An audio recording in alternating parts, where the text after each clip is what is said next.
countries in the world that just think that prison is the best system or that's the most efficient, and I can think of so many other alternatives for it.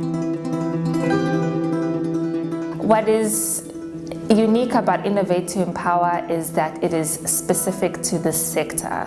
So this is quite a groundbreaking project in that sense, that it is specific to this sector and it raises the profile of our work and it raises the importance of the issue.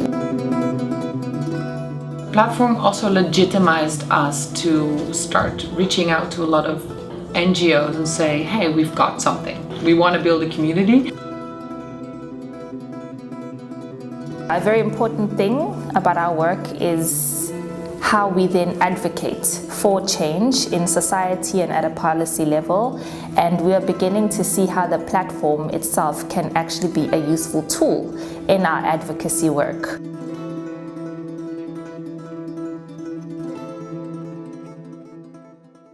My name is Noah Lodijzen. I'm the creative director of Young in Prison. I'm also the founder. I founded Young in Prison 14 years ago. I'm the director of Young in Prison South Africa. I'm based in the beautiful city of Cape Town and I'm working with my other year partners on a project called Innovate2empower. At the participant level, we work with young men and women, even though the biggest group we have is 90% men who are between the ages of 18 and 25 years old, and obviously all have had some kind of situation with the law. Young in Prison has the aim to actually give the chance to all youth that are in conflict with the law to contribute positively to society. Inside prison, we do a life skills course with young offenders that are still in prison, and we prepare them for release. And then we also run an extended life skill program outside of prison with ex-offenders, and the focus there is to help them reintegrate into society and to move on with their lives. There's so much more potential within youth than the society gives them at the moment.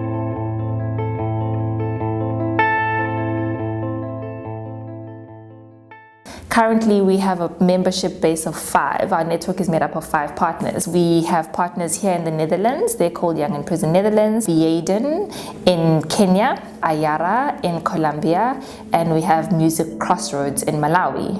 It's a peer-to-peer relationship. Everybody has their own funding from different sources, their own structure, their own boards. We, as a Dutch organization, we have 2 functions. We have our own organization for the prisons and youth in conflict with the law in Holland, but we also try to have an international relation, kind of network. Next to the network, we started actually the platform. So in the beginning, we had as a strategy that we needed to research what was out there. So which organizations are active where, what are their main innovative approaches, and just reach out to them and say, hi, we're here and we would like to connect, and can I maybe do an interview about your way of working. So we were creating stories on them and told them your story is going to be featured on this platform. The target that we set for ourselves in this project here is to have 25 best practice stories profiled on the platform, and we have reached that target. We learned along the way.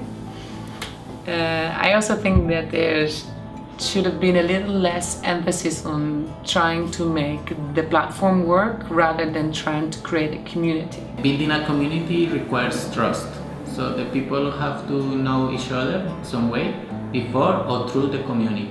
So in that sense, the content produced is a way to introduce one person or one approach to other, and then you can start to discuss. But then it's not just a comment, it's discuss more in deep and maybe create activities related with that content that can create this trust and create spaces where the people can express themselves. We really realized like there's needed some bigger connection needed, some bigger purpose needed to make them feel like a group. When you build or design these strategies for effective participations, you usually involve more people in the project.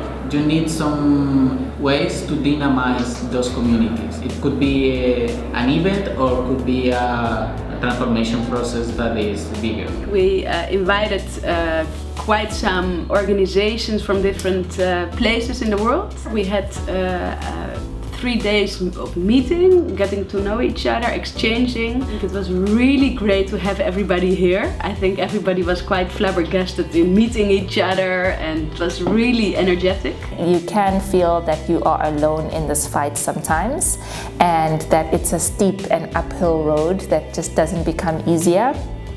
But to know that there are other people who are thinking with you about how to better solve the problems that are faced by youth in conflict with the law alleviates some of that burden and isolation, and in itself empowers you in a way to think even beyond what you thought was possible.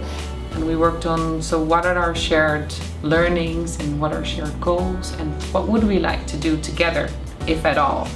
And a lot came out of that, a lot of motivation and a lot of ideas. Just this week, I've been so inspired about how other organizations work with young people that it's starting to inform how we are going to redesign some of our programs to deepen the impact of our own program. Human relationships will always be a lot of work. And the internet comes with its unique challenges. Like, we shouldn't help the platform should help us. So it became relevant after our meeting to have a place to work together on a project. And then naturally the platform was there and we could use it. At the end, every community-related platform has the same services.